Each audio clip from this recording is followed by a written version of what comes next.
लोकसभा चुनाव के मद्देनजर प्रदेश का सियासी पारा हाई है। यहां दूसरे चरण में 26 अप्रैल को 13 लोकसभा सीटों पर मतदान होने वाला है। वहीं बीजेपी दूसरे चरण के लिए पूरी ताकत झोंकती नजर आ रही है। इस बीच बीजेपी प्रत्याशियों की जीत के लिए अब फिल्म अभिनेत्री कंगना रनौत राजस्थान की कई लोकसभा सीटों पर दौरा करेगी।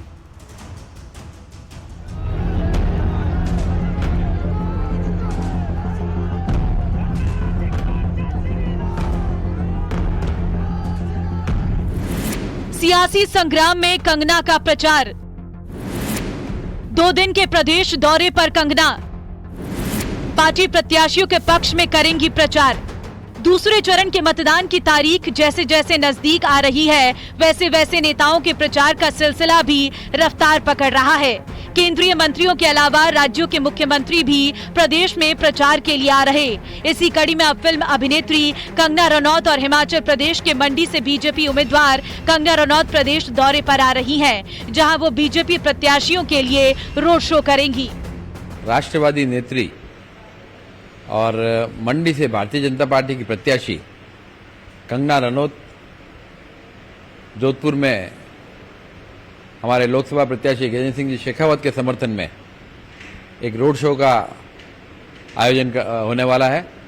यह road show Chaupasi housing board में उस क्षेत्र में रहेगा और करीब करीब 1.25 से 1.5 किलोमीटर लंबा यह रोड शो रहेगा। कंगना रनौत पाली, बाड़मेर और जोधपुर में पार्टी प्रत्याशियों के समर्थन में रोड शो करने जा रही हैं, जिसके लिए कंगना 23 और 24 अप्रैल को प्रदेश के दौरे पर रहेंगी।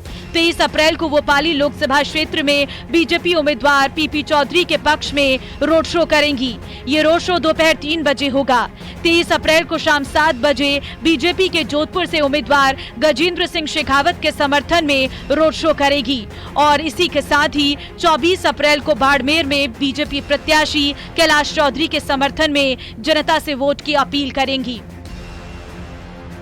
बाड़मेर में रोड शो समापन के बाद कंगना रनौत वापस दिल्ली के लिए हवाई मार्ग से रवाना होगी। फिलहाल बीतते वक्त के साथ स्टार प्रचारकों के प्रदेश दौरे भी रफ्तार से पड़ रहे हैं और आने वाले 2 दिन तक ऐसे ही नेताओं के आने का सिलसिला तेज होगा। अब देखना होगा कि नेता पार्टी प्रत्याशी की जीत के लिए जो पसीना बहा रहे हैं, उससे उन्हें कितना फायदा होता है। Bureau report, news 18 Rajasthan. Tonk के उनियारा में पीएम मोदी कल चुनावी सभा को संबोधित करेंगे, जिसे लेकर बीजेपी प्रत्याशी सुखबीर सिंह जौनापुरिया ने डारडा गांव में जनसंपर्क कर लोगों को रैली में आने का न्योता दिया। साथ ही 26 अप्रैल को अपने पक्ष में मतदान करने की अपील की। इस दौरान जौनापुरिया ने कहा कि सरकार बनने के बाद 100 दिनों में महत्वपूर्ण फैसले होंगे।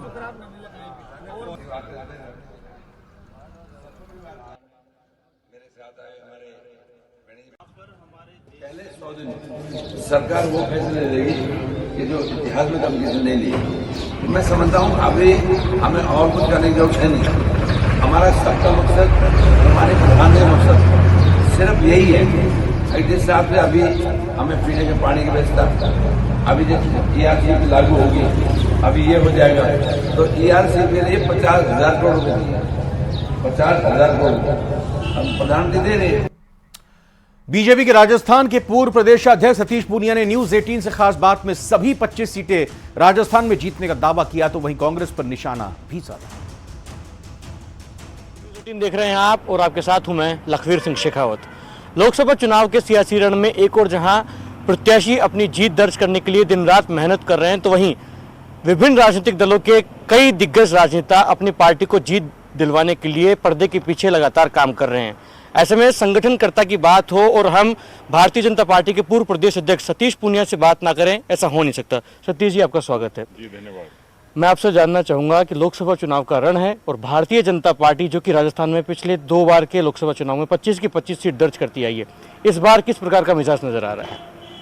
देखिए, बहुत फर्क नहीं है। 14 का वोट ये कहा गया कि एंटी इनकम्बेंसी है और उसके बाद 19 का वोट ये कहा गया कि ये भरोसे का वोट है। प्रधानमंत्री जी ने जो कहा है कि ये 24 का वोट जो है वो भविष्य का वोट है।